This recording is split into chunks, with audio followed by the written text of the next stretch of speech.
বন্ধুরা দেখো চলে এলাম সকাল সকাল রান্নার ভিডিও নিয়ে। তাজা ভাবছি মটর ডালের আগে ধোকার ডালনা করব। তো মটর ডালটা বেটে নিয়েছি, এর মধ্যে আমি একটু আদা দিয়ে দিচ্ছি, আর এই যে একটু গোলমরিচের গুঁড়ো দিয়ে দিচ্ছি যাতে মশলাটা আর কি ভেতরে ঢোকে, বেশ ভালো লাগবে। তো আমি এবার এটাকে একটু নাড়াচাড়া করে নিই। এর মধ্যে একটু নুন দিয়ে দিচ্ছি, তাহলে ভেতরে নুনটা ঢুকবে। তো দেখো জিনিসটা শুকনো শুকনো হয়ে গেছে, এবার আমি নামিয়ে নেবো, দিয়ে পিস পিস করে নিই। তো দেখো বন্ধুরা আমি এটা থালায় তুলে নিই, এবার পিস পিস করে কেটে নেব।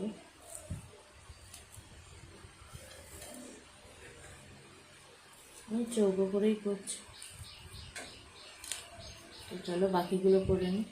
তো বন্ধুরা দেখো এই ধোকাগুলো ভাজা হয়ে গেছে, এবার তুলে নিই। এবার এইগুলোকে সব ভেজে নিই। তো চলো তারপরে আসছি তোমাদের সঙ্গে। তো দেখো বন্ধুরা আমি কিন্তু আলু দেবো আর কি ধোকা টান্ডায়। তো বড়োগুলো দেখো এগুলো কেমন হয়েছে, ভাজাগুলো বেশ শক্ত শক্তই আছে। তো চলো ফোড়ন দিয়ে হচ্ছে, তেজপাতা দেবো, আর দিকে এলাচ লবঙ্গ দারচিনি, এগুলো ফোড়ন দিয়ে দেবো। যে মশলাটার মধ্যে আছে আদা বাটা, ধনে গুঁড়ো, জিরে গুঁড়ো, লঙ্কা গুঁড়ো, হলুদ, আর এই যে একটা টমেটো দিয়ে দেবো। তো বন্ধুরা দেখো মশলাটা কষানো হয়ে গেছে, এবার আলুটা দিয়ে দেবো। আলুটা দিয়েছি, মশলাটা কষানো, পরিমাণ মতো নুন দিয়ে দিলে টেস্টের জন্য একটু সামান্য চিনি। বন্ধুরা দেখো আলুটা আমার মশলা দিয়ে কষা হয়ে গেছে, এবার জল দিয়ে দেবো।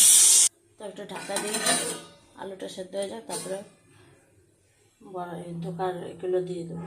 তো বন্ধুরা দেখো হয়ে এসছে, এবার একটু ঝোল ঝোল না রাখলে তো বড়াটার রস ঢুকবে না, ঘি দিয়ে দিলাম একটু। আর খাওয়ার আগে আমি বড়াগুলো বাটিতে বাটিতে তরকারিটা দেবো, ঝোলটা দেবো, ওর মধ্যে বড়াগুলো দিয়ে দেবো। তো চলো কেমন লাগলো আমার ধোকার রেসিপিটা তোমরা অবশ্যই জানো। চলো নামিয়ে নিই। তো বন্ধুরা এই ছিল আজকের ভিডিও। তো কেমন লাগলো তোমরা সবাই জানিয়ে কমেন্টে। তো চলো ভিডিওটা আমি এখানে শেষ করলাম, টাটা। বন্ধুরা তখন তোমাদের বললাম যে যখন খাবো আর কি, তখন তরকারিটা ঝোলটা দিয়ে তারপরে ধোকাগুলো দিয়ে দেবো। তো চলো দিয়ে দিই।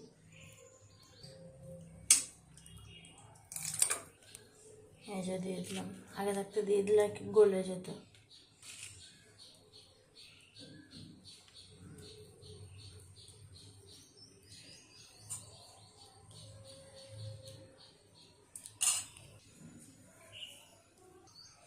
এই ছিল আজকের ভিডিও। তো কেমন লাগলো তোমরা অবশ্যই জানো। তো চলো ভিডিওটা আমি এখানে শেষ করলাম।